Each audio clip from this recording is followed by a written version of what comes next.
Okay, so we're going to be reading a book adapted from the Dark Knight movie called Batman vs. the Joker.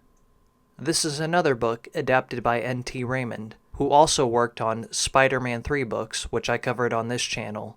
So yeah, let's go ahead and get to the book. This is Batman. He lives in Gotham. He loves his city and does everything he can to protect it.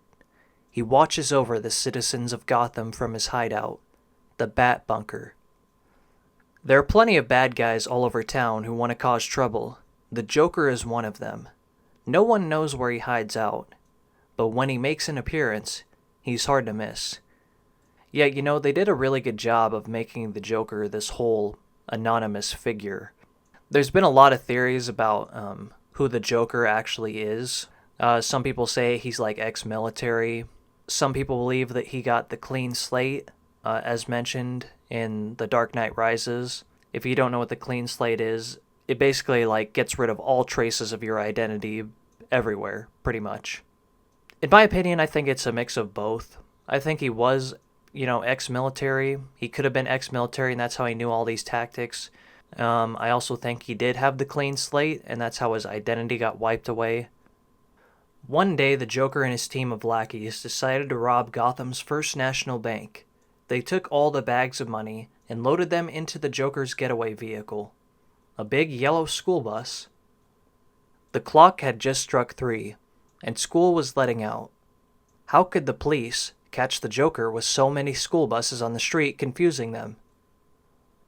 Gotham's police officers knew they needed more help. This was a job for Batman. When Batman and Police Lieutenant Gordon arrived, they watched the bank's security video. The Joker's ghostly white face and twisted red smile filled the screen. "Him again," said Batman. Batman knew the Joker and his long list of crimes. He ran to his sleek, speedy Batmobile and zipped off to find the Joker. There was no time to lose, so when the Batmobile couldn't break through the horrible traffic jam, Batman rushed to his Batpod.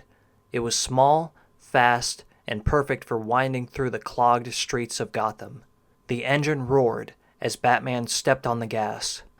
As he weaved through the traffic, Batman caught a glimpse of a very familiar and wicked smile in a rearview mirror ahead of him.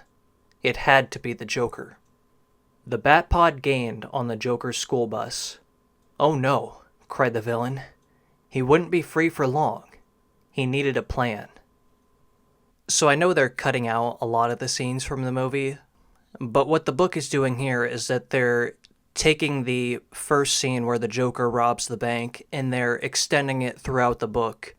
They're kind of making this whole thing about the Joker robbing the bank, and that's why he's still driving the school bus here in this scene, rather than driving the semi-truck like he would be in the actual movie at this point. The Joker veered sharply to the right, into a dark alley. He leaped from his school bus and ran into a warehouse. But Batman was able to track the Joker's steps. Okay, so instead of that scene from The Dark Knight where the Batman is driving towards the Joker, and the Joker is all like, "Come on, hit me. We're gonna get this warehouse encounter." Inside, Batman realized the warehouse was full of toys. He scanned it for signs of the Joker. Crash. Something moved inside the building. Thinking he'd caught the Joker, Batman stealthily crept to the source of the sound. It was just a remote-controlled car. Laughter echoed through the warehouse. It was as if all the talking dolls on the shelves were laughing at Batman. A loud cackling interrupted the dolls' giggles. It was the Joker. The villain thought he had distracted Batman enough to get away. The Joker ran toward the exit, but before he could make his escape, the Batpod pulled up and blocked his path. Batman jumped out from an aisle behind the Joker. He held the remote to the Batpod.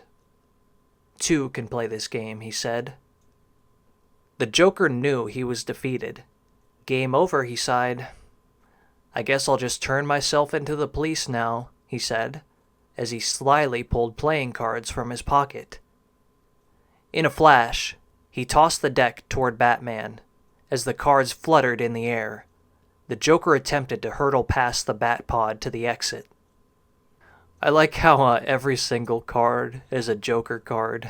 That's kind of funny to think about. I wonder how many card decks he had to get, just to have all the cards be Joker cards.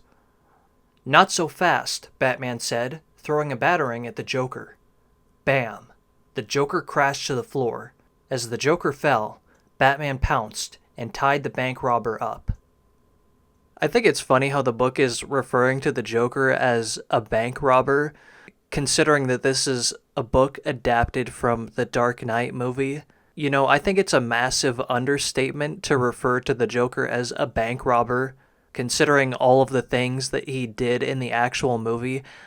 I know that this is a children's book, and they're leaving all of that stuff out, for obvious reasons, but still, I just think it's funny. Batman delivered the prisoner to Police Lieutenant Gordon. The Joker wasn't laughing anymore.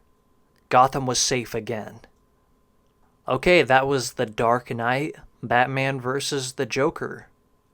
Let me know what you thought about this book.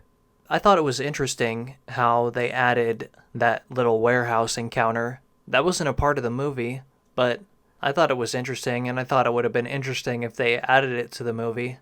I was thinking earlier in the video, was that Joker's hiding place? But probably not. I don't think the Joker would take Batman to his hiding place.